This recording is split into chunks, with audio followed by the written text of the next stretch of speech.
여러분 안녕하세요. 오늘은 데니얼 카너먼의 생각에 관한 생각에서 시스템 1과 시스템 2에 대해 이야기하고자 합니다. 시스템 1과 시스템 2는 사고와 판단의 방식을 설명하는 용어입니다. 시스템 1은 자동적이고 빠르며 인식적인 방식으로 간단한 문제를 즉각적으로 처리합니다. 예를 들어 2 더하기 2와 같은 문제는 시스템 1이 자동적으로 4라는 답을 내놓을 수 있습니다.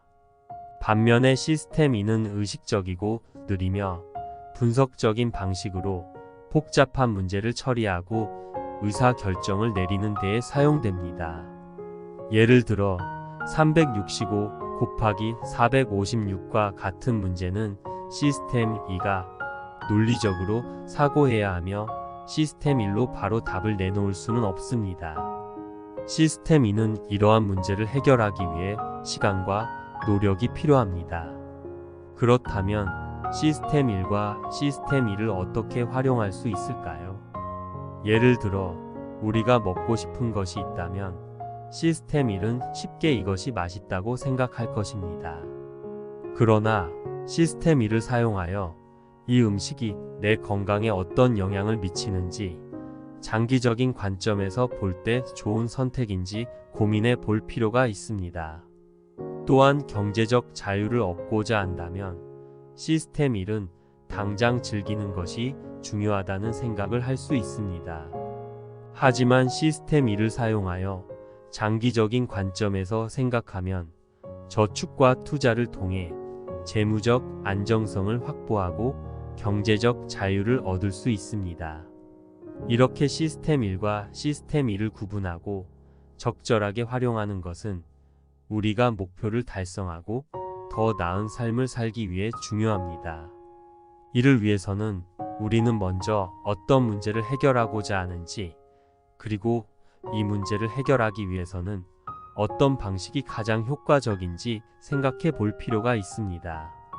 시스템 1과 시스템 2는 일상생활에서 많이 활용되고 있습니다. 예를 들어 집에 가는 길에는 시스템 1이 작동하며 익숙한 길을 가는 반면 처음 가는 곳으로 갈 때는 시스템 2가 작동하여 지도를 참고하고 방향을 잡는 것입니다. 또한 습관을 바꾸거나 새로운 목표를 세울 때도 시스템 1과 시스템 2를 구분하여 생각해야 합니다.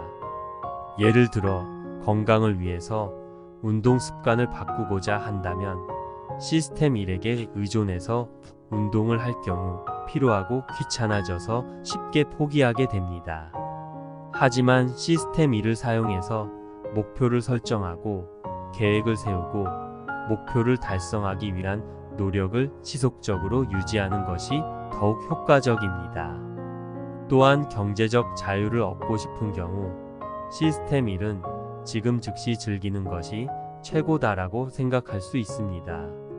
그러나 시스템 2를 사용하여 현재 일을 하면서 동시에 투자를 하고 저축을 해서 장기적으로 경제적 자유를 얻을 수 있다라고 생각하면 됩니다.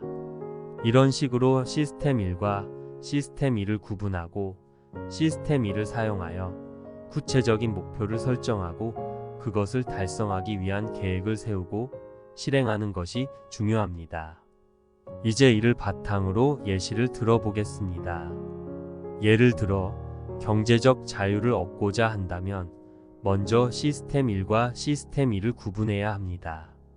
시스템 1은 즉시 즐기는 것이 최고다라고 생각하지만 시스템 2는 장기적으로 보았을 때 투자와 저축으로 경제적 자유를 얻는 것이 중요하다고 생각합니다. 이를 바탕으로 목표를 설정하고 계획을 세워보겠습니다. 먼저 목표를 설정해야 합니다. 예를 들어 5년 내에 재산을 1억 원 이상으로 늘리고 경제적 자유를 얻는 것이라는 목표를 설정해 보겠습니다. 이 목표는 시스템 1과 시스템 2를 모두 고려한 것입니다. 즉, 현재 삶을 즐기는 것도 중요하지만 장기적으로 보았을 때 경제적 자유를 얻는 것이 더욱 중요하다는 것을 인식한 결과입니다. 이제 목표를 설정했으니 계획을 세워보겠습니다. 시스템 2를 활용한 계획을 세워보면 먼저 현재 자신이 얼마나 지출하는지, 어디서 돈을 쓰는지 등을 파악하고 그에 맞게 지출을 줄이는 것이 중요합니다. 또한 지출을 줄인 돈을 저축하고 투자를 해서 장기적으로 자산을 늘리는 것이 필요합니다. 그렇다면 어떻게 지출을 줄일 수 있을까요? 먼저 생활 필수품 외에는 최대한 지출을 자제하는 것이 좋습니다. 예를 들어 매일 카페에서 커피를 사지 않고 집에서 커피를 내리거나 온라인으로 구매하는 것이 좋습니다. 또한 불필요한 구독 서비스를 취소하거나 식비를 줄이는 등의 방법으로 지출을 줄일 수 있습니다. 지출을 줄인 돈을 저축하고 투자하는 방법은 다양합니다. 먼저 은행에 예금을 하거나 투자 상품을 선택하여 투자하는 것이 가능합니다. 더 나아가 부동산 투자나 주식 투자 등을 통해 수익을 늘리는 것도 가능합니다. 하지만 이 경우에는 투자에 대한 지식이 필요하므로 전문가의 도움이 필요할 수 있습니다. 이렇게 목표를 설정하고 시스템 2를 활용하여 계획을 세우면 5년 내에 재산을 1억 원 이상으로 늘리고 경제적 자유를 얻는 것이 가능할 것입니다. 다만 이를 위해서는 시간과 노력이 필요하며 지속적인 노력과 꾸준한 투자를 유지하며 경제적 자유를 얻을 수 있도록 해야 합니다. 이 목표는 시스템 2의 관점에서 설정된 것입니다. 이제 이 목표를 달성하기 위해 시스템 2를 활용한 계획을 세워보겠습니다. 먼저 현재의 재산과 지출을 파악해야 합니다. 이를 통해 얼마나 많은 금액을 저축하고 투자해야 하는지 계산할 수 있습니다. 그리고 적극적인 저축과 투자를 위해 예산을 세우고 예산을 지키기 위한 방법을 찾아보아야 합니다. 예를 들어 매달 30%의 월급을 저축하고 나머지 금액으로 생활비를 사용하는 등의 방법을 고려해 볼 수 있습니다. 또한 투자에 대한 지식을 쌓고 현재의 경제 상황과 트렌드를 파악해야 합니다. 이를 통해 어떤 종류의 투자가 좋을지, 어떤 시기에 어떤 종류의 투자를 해야 하는지 등을 결정할 수 있습니다. 또한 투자 수익을 극대화하기 위해 자신에게 맞는 투자 전략을 세워야 합니다. 이러한 방식으로 목표를 달성하기 위한 계획을 세워나가면 시간이 지나면서 저축과 투자로 인해 재산이 늘어나고 경제적 자유를 얻을 수 있게 됩니다. 이 과정에서 시스템 1의 유혹과 편리함에 빠지지 않고 항상 시스템 1을 활용하여 장기적인 이익을 추구하는 것이 중요합니다.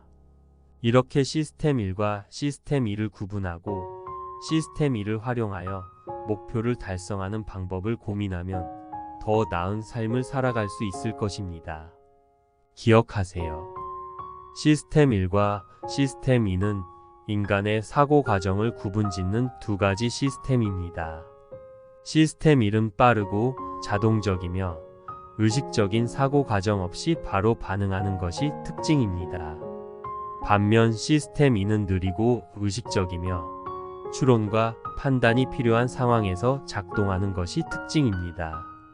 우리가 삶의 다양한 상황에서 대응하는 방식은 두 시스템이 상호작용하면서 결정됩니다. 예를 들어 식사를 할 때는 시스템 1이 우선적으로 작동하여 맛을 느끼고 시스템 2가 작동하여 영양가와 건강에 대한 판단을 내리게 됩니다. 경제적 자유를 얻고자 할 때도 시스템 1이 주는 즉각적인 쾌감보다는 시스템 2의 장기적인 시각이 필요합니다. 목표를 설정하고 그에 따른 계획을 세우는 과정에서 시스템 2를 활용하여 지속적인 노력과 꾸준한 투자가 필요하다는 것을 인지하고 이를 바탕으로 행동하는 것이 중요합니다. 그렇게 시스템 1과 시스템 2를 적절히 활용하여 삶의 다양한 상황에서 목표를 달성하고 더 나은 삶을 살아갈 수 있기를 바랍니다. 오늘도 시청해 주셔서 감사드리고 구독, 좋아요는 영상 제작에 큰 힘이 됩니다. 다음 영상에서 뵙겠습니다.